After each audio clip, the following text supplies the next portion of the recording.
apapun yang engkau tuhankan, siapapun yang engkau percayai, pada akhirnya semua yang bernafas, yang terlahir dari perempuan, akan berhadapan dengan Yesus Kristus dari Nazaret di hari kebangkitan. Jadi jangan ada yang tepuk dada. Sehebat apapun kita melayani, jangan merasa engkau lebih baik dari orang lain. Terkadang pelayanan itu menjadi batu sandungan bagi diri kita sendiri.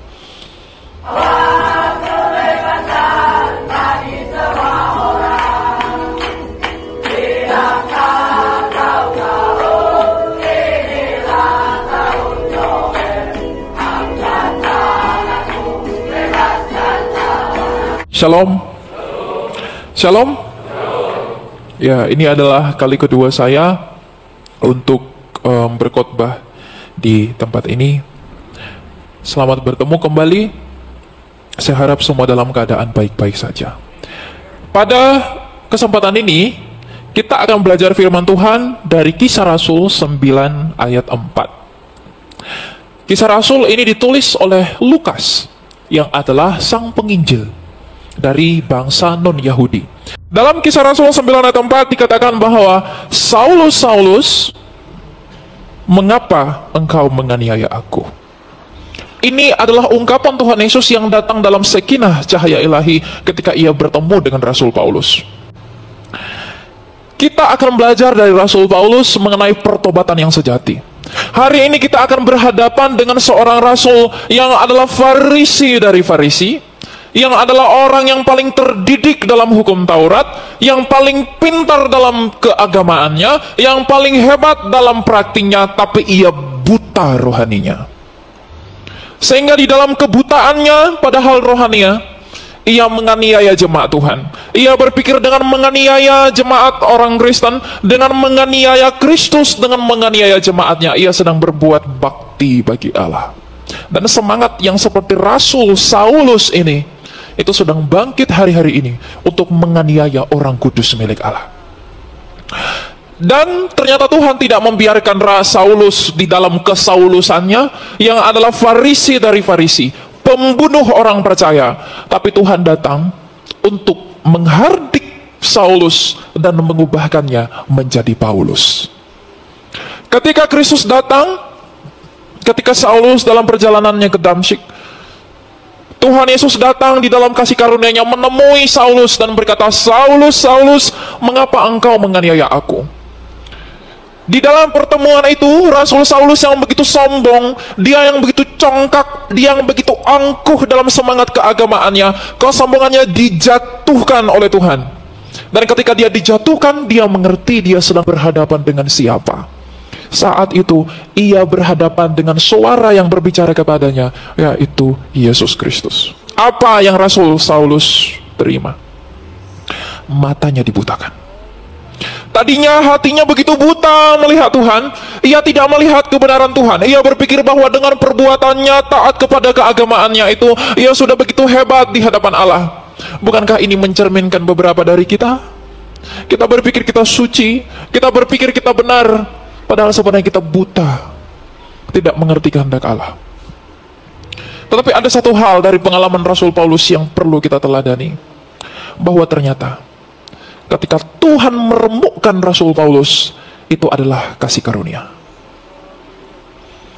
Ketika Tuhan meremukkan Rasul Paulus dengan membutakan matanya, pada saat yang sama Tuhan sedang menunjukkan kepada Rasul Paulus bahwa engkau bukan siapa-siapa tanpa aku.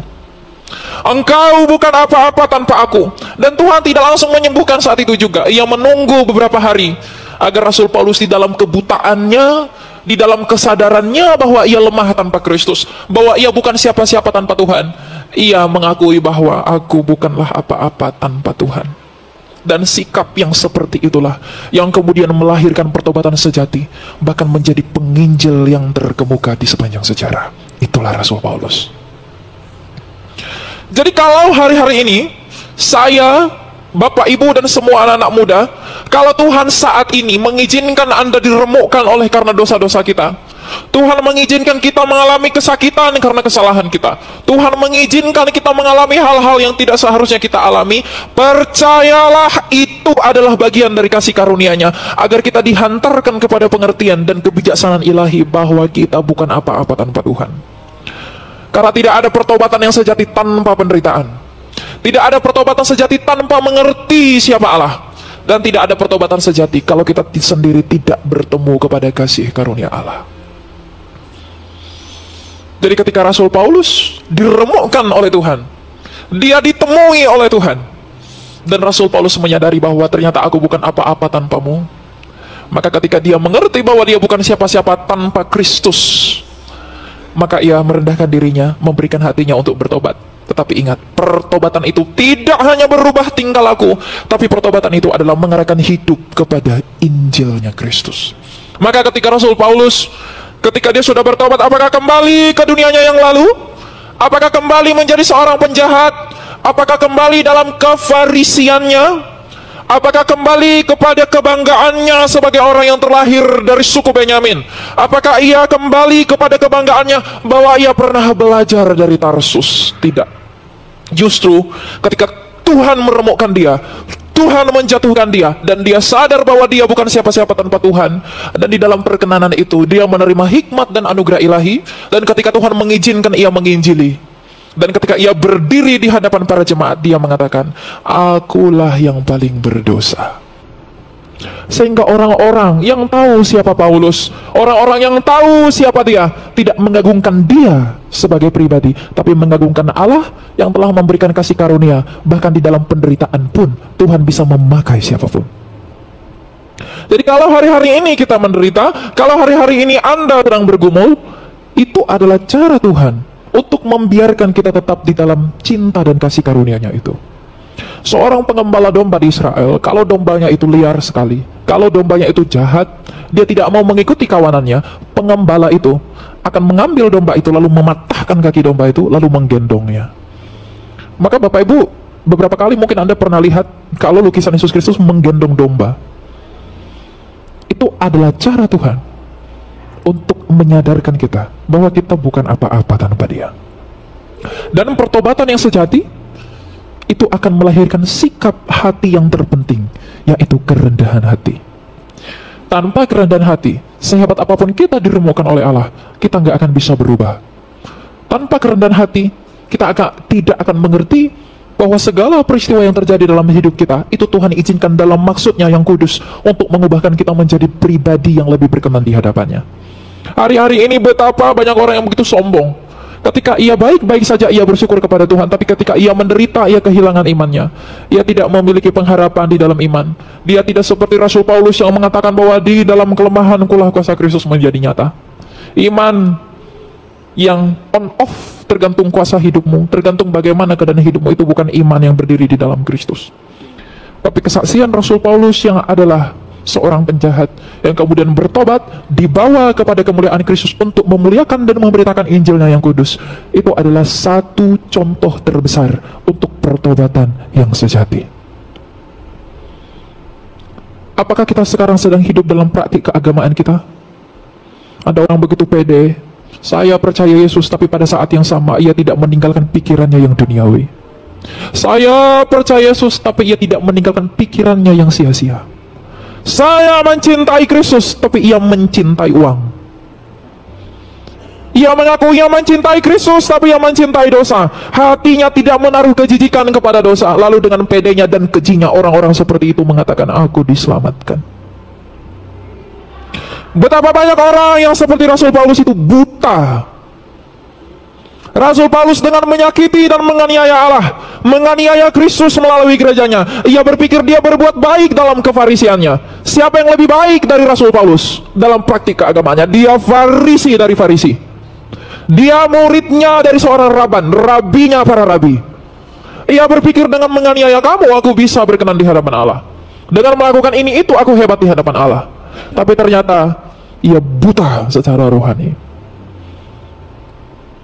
Hari-hari ini betapa banyak orang mengakui bahwa dia spiritual, tapi tidak memiliki yang terbesar. Apa itu?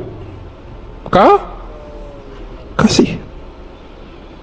Banyak orang mengaku mengasihi Allah, padahal dia hanya mengasihi dirinya sendiri.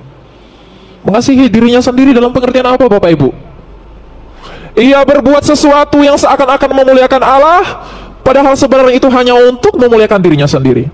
Ujilah segala sesuatu yang kamu lakukan, wahai pelayan-pelayan musik, pelayan-pelayan di worship leader yang ada di tempat ini, yang menari di sana, yang berkhotbah di sini, yang mendengarkan di sana. Ujilah pekerjaanmu. Kita melakukan itu karena apa? Karena kita mau cari pujian manusia atau tidak? Atau kita semata-mata karena terpanggil karena Allah, karena betapa hebatnya penderitaan yang kita alami, dan di dalam penderitaan itu kita menemukan kasih karunia Allah. Kalau Elia Myron tidak setia pada panggilannya yang mula-mula, saya akan dibuang oleh Tuhan. Kalau saya tidak setia pada kasih sayang mula-mula, tidak sulit bagi Tuhan untuk memakai yang lain dan membuang saya. Kalau saya menjadi sombong, saya merasa lebih baik dari siapapun, Tuhan akan membuang saya, karena tidak ada orang yang merasa lebih baik dari saudaranya ketika ia melayani Tuhan. Lalu panggilanmu melayani Tuhan itu untuk apa?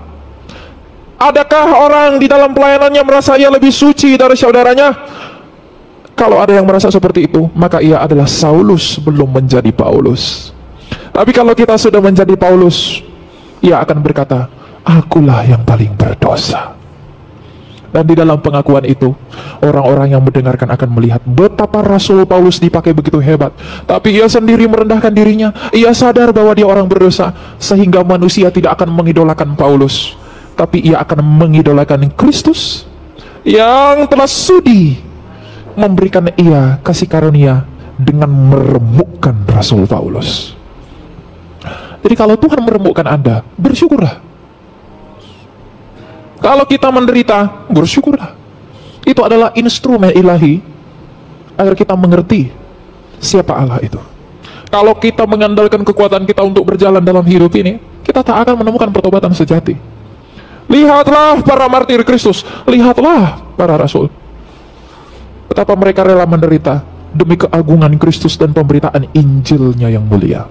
Karena bagaimanapun mereka sadar, mereka melihat betapa ajaibnya yang terjadi itu, dan mereka tahu apapun yang engkau tuhankan, siapapun yang engkau percayai, pada akhirnya semua yang bernafas, yang terlahir dari perempuan, akan berhadapan dengan Yesus Kristus dari Nazaret.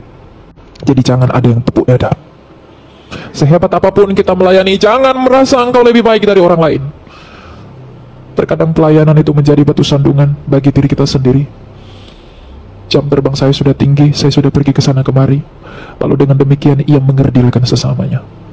Dengan demikian ia memandang rendah saudaranya. Dengan demikian ia merasa sudah menjadi nabi. Padahal Yesaya mengatakan, Yesaya adalah nabi yang sangat besar. Dia begitu besar sehingga ia dari mulutnya, menurut pengakuannya, mulutku yang najis, hatiku pun najis. Tetapi oleh karena kasih karunia Tuhan, Tuhan mengizinkan Yesaya menubuatkan Kristus. Artinya apa? Yesaya saja yang adalah nabi yang sangat besar, dia sendiri sadar bahwa aku hanya dapat bernubuat di dalam kasih karunia Tuhan. Dia mengakui bahwa dia adalah orang berdosa. Lalu siapakah pelayan-pelayan Tuhan di masa sekarang? Hanya melakukan tidak ada sedikit dari Nabi Yesaya, tapi sudah merasa lebih baik, merasa lebih suci, merasa lebih hebat dari orang lain. Kalau ada pelayan Tuhan yang berpikiran seperti itu, engkau pelayan dagingmu, bukan pelayan Tuhan. Melayani adalah seperti Kristus. Firman Allah ketika datang ke dunia ini oleh karena anugerah Sang Bapa Allah kita yang Maha Kuasa itu, ia datang menjadi role modelnya kita. Ingat Bapak Ibu, mengapa firman Allah itu yang harus datang ke dunia ini? Karena kita dicipta oleh firman Allah, maka firman Allah itu sendirilah yang memulihkan yang rusak itu. Mengapa firman Allah harus menjadi manusia di dalam Yesus? Karena manusialah nenek moyang kita Adam dan Hawa yang pertama sekali mengundang maut itu. Maka firman Allah itu harus menjadi manusia, agar dalam keadaannya yang manusia itu, ia menaklukkan maut itu. Jadi firman Allah menjadi manusia itu maknanya begitu dalam. Inilah yang direnungkan Rasul Paulus, sehingga ia bisa menjadi pemberita Injil yang begitu hebat. Dan tidak hanya memberitakan, ia sendiri melakukan. Ia tidak kembali kepada kejahatannya, ia tidak kembali kepada kekejiannya, tapi ia sendiri merendahkan dirinya di hadapan Allah dan berpikir bahwa Aku bukan siapa-siapa tanpa karunia Allah. Bahkan yang lebih hebat lagi, yang perlu diteladani oleh orang Kristen. Dan tentunya itu hanya karunia Allah. Di dalam penderitaannya, di dalam duri dalam dagingnya, di dalam penyakitnya Rasul Paulus. Ia sendiri berkata apa? Sembuhkanlah aku. Tapi Tuhan berkata tidak. Cukup kasih karuniaku bagimu. Tapi meskipun Tuhan berkata begitu, Rasul Paulus tetap memuliakan Allah. Karena dia tahu Allah siapa yang sedang berbicara dengan dia. Ia tahu pribadi apa yang sedang berhadapan dengan dia. Dan ia sendiri tahu bahwa ia hanya bisa hidup oleh karena yang pernah berbicara kepadanya, yaitu Yesus Kristus. Jadi hari-hari ini, di zaman ini, kita harus belajar dan berkaca kepada Rasul Paulus penginjil yang begitu hebat ini dalam segala hal. Makanya Rasul Paulus dalam suratnya kepada jemaat di Filipi berkata, apa yang dulu kau anggap mulia, sekarang kau anggap apa? Sampah. Pada mulanya ia adalah orang yang begitu membanggakan statusnya sebagai orang dari Benyamin. Nah sekarang juga di zaman ini banyak yang begitu. Apakah kita terlalu mendewakan, saya dari gereja ini, saya seperti ini, saya seperti ini, tapi ia tidak mengagungkan Kristus, itu pun tidak berguna. Saya terlahir dari suku ini, saya terlahir dari keluarga seperti ini, saya mewarisi ini, tapi kalau Kristus tidak diberitakan, sekaya apapun kamu, sebanyak apapun uangmu, sehebat apapun prestasimu, kalau mulutmu dan hidupmu tidak memuliakan Kristus, itu tidak berguna bagi dia.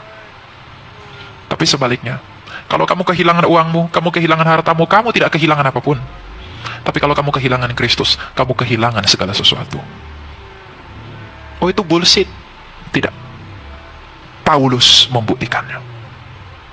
Ia sendiri orang kaya, orang tuanya dari Giskala. Ia sangat elit, sekolahnya aja di Tarsus. Filsuf dari Yunani mengatakan orang di Tarsus yang sekolah itu orang-orang bukan biasa. Tapi ketika mengenal Kristus, ia tidak merasa hebat dengan apa yang dia peroleh dari orang tuanya. Tapi justru karena Injil Kristus, ia rela menderita. Ia karam beberapa kali, bahkan ia meninggalkan apa yang dulunya baginya sebuah kebanggaan. Tapi sekarang ia menjadi penjual tenda demi Injil Kristus. Artinya apa? Kecintaan kita kepada Kristus tidak pernah berbarengan dengan kecintaan kita kepada dunia. Kecintaan kita kepada Kristus itu tidak pernah bersamaan dengan ketakutan kehilangan nyawa oleh karena namanya. Jadi kalau ada para pelayan yang play safe, takut kehilangan nyawanya demi pemberitaan Injil, engkau tidak sedang menginjili. Tapi kalau kita memberitakan Injil dengan membunuh, kita memberitakan Injil dengan menyakiti, tapi kalau kamu disakiti balik, itu hal biasa. Tapi kalau kita melakukan kebenaran, memberitakan kebenaran yang sungguh-sungguh bahwa tidak ada jalan yang benar selain daripada Kristus, tapi orang menyakiti kita oleh karena itu, Tuhan Yesus sendiri berkata, berbahagialah kamu. Rasul Paulus adalah tokoh yang harus diteladani, baik orang besar, baik orang kecil, baik orang kaya, baik orang miskin, baik hamba, baik tuan, baik laki-laki maupun perempuan. Pertobatan Paulus adalah pertobatan paling sejati di sepanjang sejarah Injil, yang kemudian itulah yang mengubahkan dia dan membuat kita menikmati dan mengenal siapa Kristus dengan menuliskan banyak surat kepada seluruh jemaat. Itulah yang kamu baca sekarang. Lihatlah betapa besarnya kasih karunia Tuhan kepada dia orang berdosa itu. Jadi kalau kita sudah jauh dari Tuhan, kita sudah menjauh dari Injil Tuhan, kita sudah merasa kita bisa hebat, kita bisa hidup di luar daripada Tuhan, apalagi anak-anak muda yang hidup di dalam pemikirannya yang sia-sia, pluralisme yang di mana-mana, tidak ada supremasinya Kristus. Banyak anak-anak muda berpikir, di luar Kristus saya bisa berbuat apa-apa. Yang penting kamu baik-baik saja. Anak-anak muda seperti ini adalah anak-anak muda yang tidak mengerti kasih karunia Tuhan. Karena kasih karunia Tuhan hanya dapat dimengerti di dalam Kristus, di dalam anugerah kita kepada pengertian itu oleh Roh Kudus. Karena kalau Roh Allah tidak ada di dalam kita, kita tidak akan bisa percaya tentang siapa Kristus yang telah berkorban sebagai tanda kasih karunia Allah kita. Makanya dengan agung Injil Yohanes berkata, oleh karena begitu besar kasih Allah akan dunia ini sehingga ia mengaruniakan anaknya yang tunggal. Jadi anak-anak muda, kamu jangan berpikir bahwa di luar Kristus kamu bisa berbuat apapun. Dan kamu jangan berpikir bahwa apapun yang kamu lakukan dengan berbuat baik selama itu tidak dimotivasi oleh karena kecintaanmu kepada Injilnya Kristus di dalam pengorbanannya melalui salibnya yang mulia, itu pun tidak berguna. Makanya lakukanlah segala sesuatu karena Kristus telah melakukan itu terlebih dahulu. Lakukanlah hal yang benar karena Kristus telah benar. Karena kita dibenarkan oleh karena Dia. Tidak ada perbuatan yang benar di luar Kristus. Tidak ada perbuatan yang benar di luar daripada Dia. Jadi kalau ada orang berpikir, saya berbuat baik agar saya dipuji, saya berbuat benar agar saya dipuji, saya berbuat seperti ini agar nama saya tinggi, itu tidak berguna bagi Kristus. Tapi kalau kita melakukan semua yang baik, semua yang mulia, semua yang manis, oleh karena semua yang manis, yang mulia, yang baik itu telah kita terima di dalam karya Kristus, dan kita mencintainya dengan amat dan teramat, sangat mencintainya, maka Tuhan akan mengasihi kita terlebih-lebih lagi.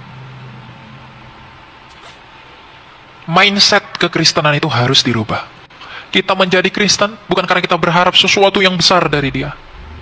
Pengampunan dosa yang ada pada kita, keimamatan Kristus yang memerantarai saya, Elia, yang paling berdosa ini dengan kita semua orang berdosa, itu anugerah yang tidak akan pernah tergantikan oleh apapun. Bayangkan, ketika Anda berdoa, Anda meminta kepada Tuhan dengan begitu hikmat, lalu sampai menangis. Tapi apakah pernah kita berdoa menangisi apa yang telah Ia lakukan bagi kita di dalam karyanya itu? Apakah kita pernah menangisi pengakuan dosa kita? Apakah kita pernah bersujud merendahkan diri di hadapannya, mengakui, Tuhan, aku adalah orang berdosa dan I'm nothing without you? Atau kita hanya menangis karena mengemis sesuatu? Kita hanya menemui Tuhan karena kita perlu Dia. Kamu sedang bertuhan atau sedang berdukun?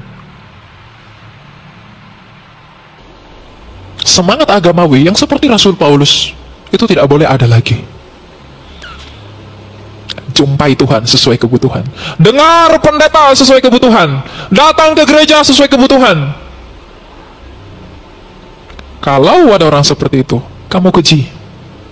Kamu lebih keji daripada Saulus yang belum bertobat. Karena kalau Paulus saja mau ditegur, mau dihajar oleh firman Tuhan, dan dia merendahkan dirinya, dan dia menerima hajaran itu, lalu berubah menjadi orang yang luar biasa, masakan kita yang tidak siapa-siapa ini, tidak mau dihajar, tidak mau ditegur demi pertobatan yang sejati, sama seperti Paulus telah bertobat. Siapakah Elia? Siapakah Anda yang duduk di sana? Siapakah yang mendengarkan dari online? Siapakah yang bisa mengatakan, aku lebih hebat, aku lebih besar, jangankan dibandingkan kepada Kristus, tapi kepada Paulus? Adakah yang sebanding? Adakah yang sama? Tapi kalau Rasul Paulus saja merendahkan dirinya, kemudian ia bertobat, hidup dalam kebenaran yang dia terima, dan bahkan menjadi pemberita Injil yang hebat, rela mati demi Injil Kristus, tidak takut menderita di dalam Kristus, lalu siapakah kita tidak mau melakukan hal yang sama? Siapakah kita tidak mau hidup di dalam cara yang sama? Apakah kita terlalu berani atau bahkan berani mengatakan bahwa Rasul Paulus tidak berkenan? Sedangkan yang kita baca adalah tulisan-tulisan dia yang membuat kita semakin dekat kepada Kristus. Jadi kalau ada anak-anak muda atau siapapun yang merasa, Tuhan, saya tidak layak di hadapan Tuhan, memang nggak ada yang layak. Kalau kita sudah terlalu jauh dari Tuhan, saya terlalu jauh sehingga saya tidak dapat lagi bertemu dengan Tuhan. Rasul Paulus itu lebih jauh lebih jahat waktu itu. Tapi kalau Tuhan sudah datang, Tuhan sudah menegur, maka kita harus terima panggilan itu. Jangan sampai Tuhan meremukkan kita. Jangan tunggu Dia meremukkan kita. Karena kalau orang belum dipukul, belum kapok. Tapi kalau sudah dipukul, baru kapok. Jadi kalau Tuhan pun menghajar kamu, Tuhan menghajar saya, Tuhan memukul saya dengan keras, kalau itu demi kekekalan saya akan tetap bersyukur. Saya akan tetap berterima kasih. Karena untuk apa engkau mengalami kesejahteraan dagingmu yang akan binasa ini, tapi engkau melupakan kekekalanmu? Pikirkanlah hal-hal yang surgawi, renungkanlah hal-hal yang surgawi, dan manfaatkanlah yang duniawi ini, agar engkau bisa mempermuliakan Tuhan dengan cara yang demikian. Jadi pertobatan sejati itu akan dimulai dari kesadaran bahwa kita bukan apa-apa tanpa Tuhan. Dan pertobatan sejati itu hanya, ingat, hanya dan hanya akan ada kalau kita menderita. Maukah Anda menderita? Saya pikir nggak akan banyak yang ada yang mau. Karena Anda berpikir, dengan melihat Tuhan, Anda sedang melihat sesuatu yang bisa Anda rayu-rayu, agar Anda diberikan segala sesuatu, pernak-pernik dan perhiasan dunia ini, kemegahan kerajaan dunia ini. Kalau kita berpikir bahwa dengan percaya Tuhan, motivasi mengikut Tuhan hanya karena hal-hal itu, maka engkau sudah memperoleh upahmu. Tanpa Tuhan pun kamu bisa memperoleh itu di dalam dosa-dosa yang dilakukan orang di luar Kristus. Tapi satu hal yang tidak bisa mereka dapatkan, damai sejahtera, hidup yang kekal. Jadi panggilan khotbah saya pada hari ini adalah, mari kita meneladani Rasul Paulus, mari kita mengikuti bagaimana cara ia bekerja. Jangan pernah negative thinking sama Tuhan. Jangan pernah, aduh Tuhan tuh kok jahat ya, Tuhan tuh kok begini ya. Jangan pernah berpikir seperti itu selama kamu tidak tahu apa maksud Tuhan. Tapi kalau kita rendah hati, kalau kita rendah hati, apapun yang terjadi dalam hidup kita, kita bisa menemukan apa maksud Tuhan di dalam semua peristiwa itu. Karena kalau Rasul Paulus tidak rendah hati pada saat itu, dia tidak akan dipakai oleh Tuhan menjadi penginjil yang terkemuka. Ia tidak akan dipakai oleh Tuhan yang akan menyelewengi Roma, pergi ke Antioquia, pergi ke Asia Kecil dan semua tempat. Tuhan tidak akan pakai orang-orang yang congkak. Tuhan tidak akan pakai orang-orang yang tidak rendah hati. Tapi dia akan memakai orang yang mengakui dosanya, punya keinginan dan kemauan untuk bertobat. Tuhan akan memakai orang-orang seperti itu. Karena apa? Ada tertulis bahwa di dalam kelemahanmu lah kuasa Kristus turun menaungi kamu. Itu yang tertulis. Dan kita sudah melihat contohnya dan teladannya itu ada di dalam Rasul Paulus. Jadi mari kita lihat Rasul Paulus sebagai contoh yang tepat dalam hidup kita hari-hari ini. Kalau Anda sedang berbisnis dengan cara yang kotor, kau mengumpulkan uang dengan cara yang kotor, lalu engkau persembahkan itu ke gereja, engkau keji. Kalau engkau memperoleh uang dengan cara yang tidak layak, engkau memperoleh uang dengan cara yang tidak benar, lalu engkau dengan bangga mempersembahkan itu kepada Allah melalui gereja, engkau keji. Lebih baik engkau memberi 1 perak dari hasil yang berkenan menurut Allah, daripada engkau mempersembahkan 1 gerobak tapi dari ketidaktaatanmu kepada Allah. Lihat Saul. Ketika Tuhan suruh tumpas, tapi dia berusaha untuk mengorbankan hal-hal yang datang dari ketidaktaatannya. Tuhan tidak terima korbannya. Begitu juga dengan pelayanan. Lihat Saulus, sapi-sapi yang gemuk, semua korban-korban yang begitu indah diberikan kepada Tuhan, tapi Tuhan tolak. Kenapa? Kamu berikan itu kepadaku atas ketidaktaatanmu, saya tidak terima itu. Jadi kalau ada yang berbisnis, mendapatkan uang dengan cara yang kotor, lalu kamu persembahkan kepada Tuhan, Tuhan tidak akan terima itu. Orang yang melayani juga. Kalau kita melayani Tuhan oleh karena motivasi kita yang kotor, bukan karena cinta kita kepada Kristus, Tuhan tidak akan terima itu. Saya pun, kalau saya melayani dengan hati dan motivasi yang aneh-aneh, karena saya cinta uang, karena saya cinta pujian, karena saya cinta sesuatu yang tidak memuliakan Kristus, saya tidak akan diterima oleh Tuhan. Saya akan dibuang oleh Tuhan. Karena Tuhan bisa memakai siapapun yang dia bisa mau pakai, kalau kita berusaha meninggikan diri dan mau menipu Allah. Orang bisa kita kelabui, tapi Allah nggak bisa kita kelabui. Dan semuanya itu menurut kesaksian Rasul yang sama. Dalam suratnya kepada jemaat di Roma berkata, Roma 2 ayat 16, bahwa semua akan tampak pada hari bila mana Allah melalui Kristus Yesus akan menghakimi segala sesuatu yang kelihatan dan yang tidak kelihatan. Oleh karena itu Bapak Ibu dan Saudara-saudara, rendahkan dirimu di hadapan Allah. Mari kita mengakui dosa kita bahwa kita bukan siapa-siapa tanpa Kristus. Mari kita memperbaiki hati kita yang mulai menyeleweng daripada rencana Allah. Para pelayan Tuhan, jangan engkau merasa hebat dan merasa lebih baik dari siapapun. Bagaimanapun kita adalah hanya orang-orang yang hidup dalam kasih karunia Allah, sehingga kita bisa melayani. Nggak ada orang bisa memuliakan Allah tanpa Allah mampukan. Tidak ada orang bisa memuji Allah kalau bukan Allah yang memampukan. Karena yang memampukan kita, yang bersaksi bahwa Kristus adalah Tuhan, hanya oleh karena Roh Kudus yang diam di dalam kita semua. Jadi alasannya nggak ada, jangan ada yang bermegah, jangan ada yang berbangga, jangan ada yang congkak. Tapi mari tiru Rasul Paulus. Lihat pertobatannya yang sejati. Melalui firman ini, melalui peringatan ini, kita sedang disadarkan bahwa Elia Myron itu hanya debu yang tak berarti di hadapan Allah. Tapi meskipun ia hanya debu, Tuhan masih melimpahi kasih karunia-Nya sehingga saya bisa berdiri di tempat ini dengan Anda. Dan bukan hanya saya, Anda pun menerima yang lebih besar. Dan bukan hanya saya, semua orang pun menerima yang lebih besar. Maka ubahlah mindset kekristenanmu. Kalau Tuhan meremukkan kita, kalau Tuhan mengizinkan kita tersakiti, itu adalah cara Tuhan untuk menguji kita menjadi emas. Sama seperti Rasul Paulus yang bukan emas, tapi pada akhirnya menjadi emas. Sama seperti Rasul Paulus yang tidak prajurit Kristus, tapi pada akhirnya dia tidak hanya prajurit Kristus yang hebat, tapi ia menjadi komandan buat Timotius. Maka Rasul Paulus adalah teladan yang nyata. Kita berdoa agar di dalam Injil yang diberitakan, di dalam pertobatan yang sejati yang dicontohkan oleh Rasul Paulus, kita semakin tahu bahwa persembahan yang berkenan di hadapan Allah adalah kecintaan kita kepada Kristus. Dan cinta itu terlihat dari buah-buah kita. Karena Yesus Kristus dengan agung bersabda, dari buahnya lah kamu mengenal mereka. Dari buahnya lah kita dikenal. Tidak ada semak duri yang membuahkan apel. Tidak ada semak duri yang mengeluarkan semangka. Jadi kalau kita tercangkok kepada pokok anggur yang benar, yaitu Kristus, kita akan menghasilkan buah-buah sebagaimana Kristus telah berbuah lebat. Jadi Kristus harus dimuliakan, Kristus harus ditinggikan, Kristus harus dipuji. Dengan cara apa?